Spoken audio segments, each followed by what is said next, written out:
Hey guys, Dan Hood, Big DH2000 here. Have this dogwood fork. Only problem was it was a lot really cracked down the middle. So what I did was I ran it through the saw. Okay, split it down the middle. Okay, and if you notice, I've also got a really bad spot here. Okay, so we're gonna cut that out real quick.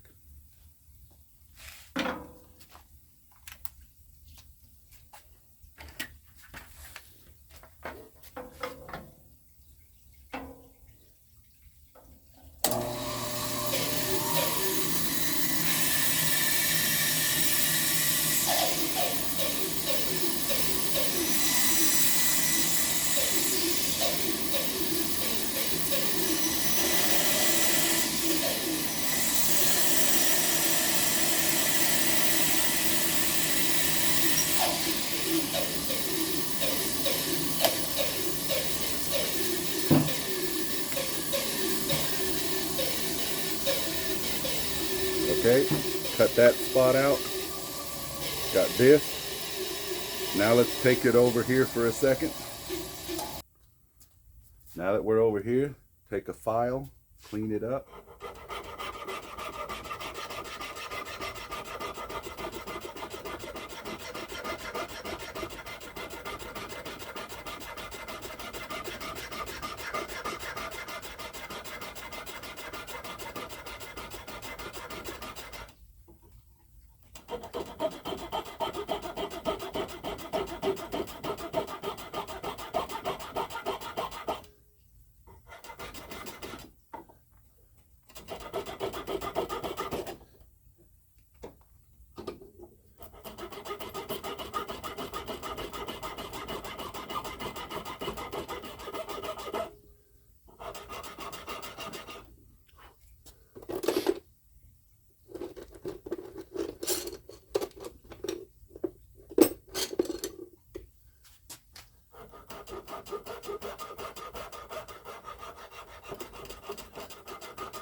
Okay, got some red G10.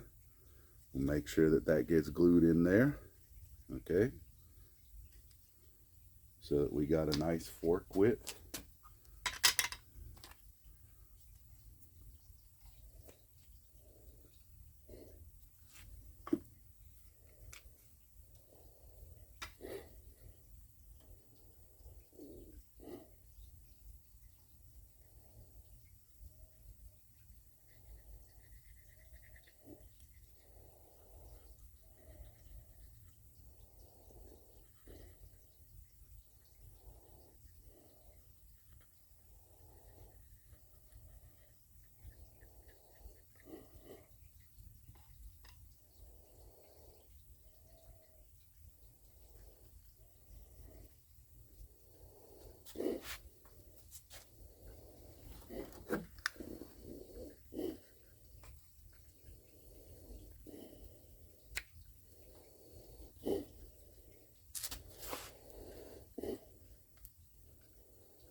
Okay, now we're gonna head over to the belt sander.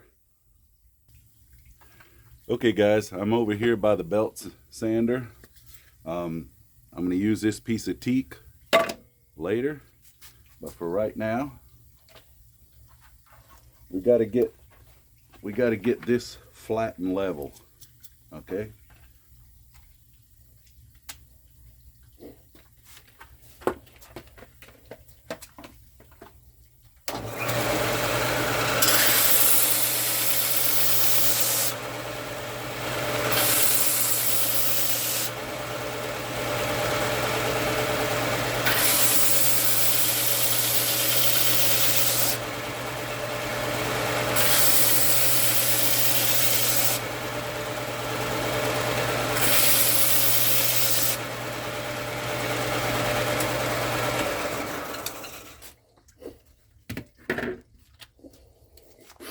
For those of you wondering what I'm looking for, if you look at the gleam now, you can see it's a continuous sand.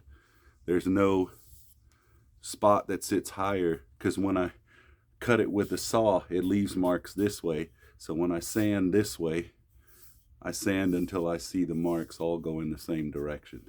I'm going to do the other piece real quick. Okay guys, I'm back. Now one thing I forgot that I changed up, I rubber banded it on so it would dry better and stay out of the way. Okay, so that's repaired.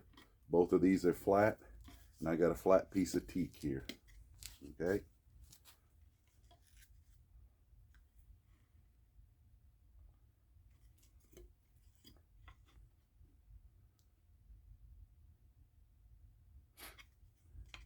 Okay. This is the same color as this, but a thinner version. We might work it in on the fork tips or something at a later time. In the meantime, let's glue this bad boy up.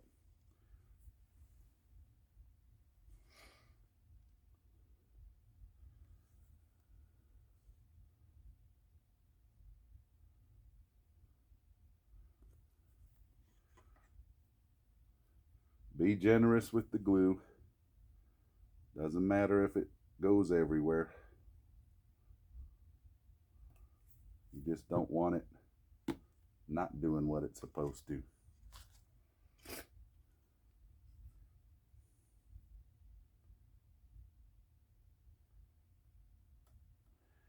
Then you move it around a little bit to make sure that the glue is spread everywhere.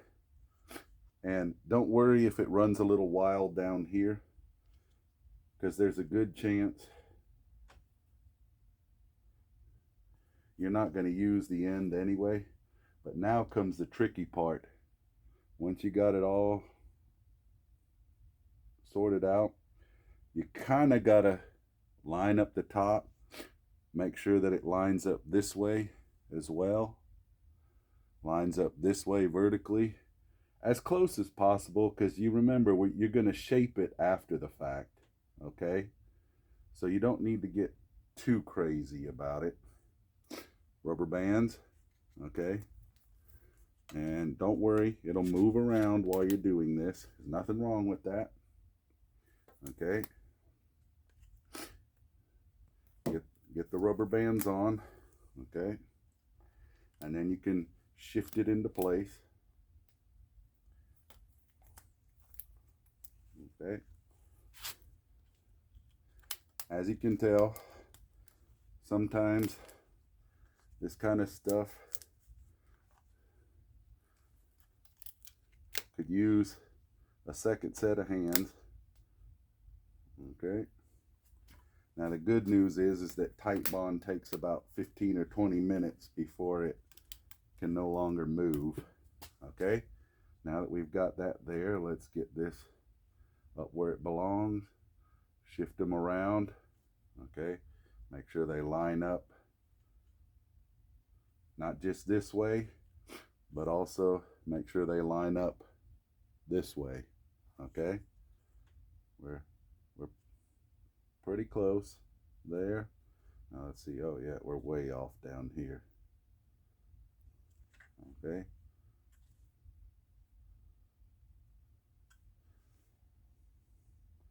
there we go. Pretty close, pretty close. A little bit more vertical. There we go. Make sure this stayed. That stayed. No, this went off.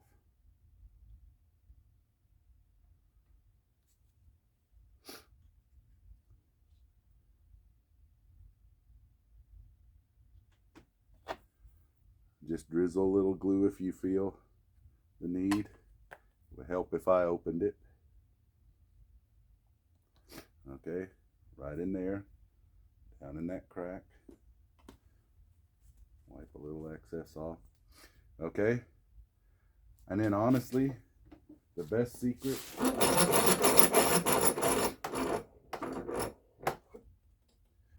just clamp it like that. Okay, now let me explain what I've done in case you guys don't understand. Okay, I had to split down the fork, so I cut it. I put another piece of wood in the thing. You can put anything in here. You even put G10, you can put phenolic, you can, something that's structural, okay? Because you want it to hold. There are some resins you can put in, but you know, I like the stuff to be beefy. So that's why I put wood in it, just to show you it can be. And then I fixed this bad spot with a G10 piece. It could be fixed with another piece of wood. The reason I'm showing you guys this is a lot of you see where we fix it with resin and we pour the resin around it, or we drizzle glue in it and things like that. Some of you may not have the ability to do some of that fancy stuff. But as you saw with this, even though I used belt sander, you could just lay a piece of sandpaper on a flat surface and level it out. I took this out, even though I took it out with a saw, I could have done it with a rasp and a hand file if I needed to, you know. So rubber bands, glue, I mean, any of you guys could do that. You don't even need the vise, okay? You just use a clamp like this, clamp the bottom, and just set it somewhere standing upright, okay? I mean, some of these, before I even used thing, if you ever saw some of my original videos when I put butt caps on, what I do is I turn the thing upside down, clamp it in the vise, make sure everything's level, put the butt clamp on, and I literally just took like a can of paint or varnish and stuck it on top, and that was my weight, okay? You can do all this, guys. You don't need all the fancy equipment to do something like this and repair something like this, okay? Anyway, hope this makes sense. Sorry if it's a long video, but it's a part one, and then I'll show you this when it's finished. Take care.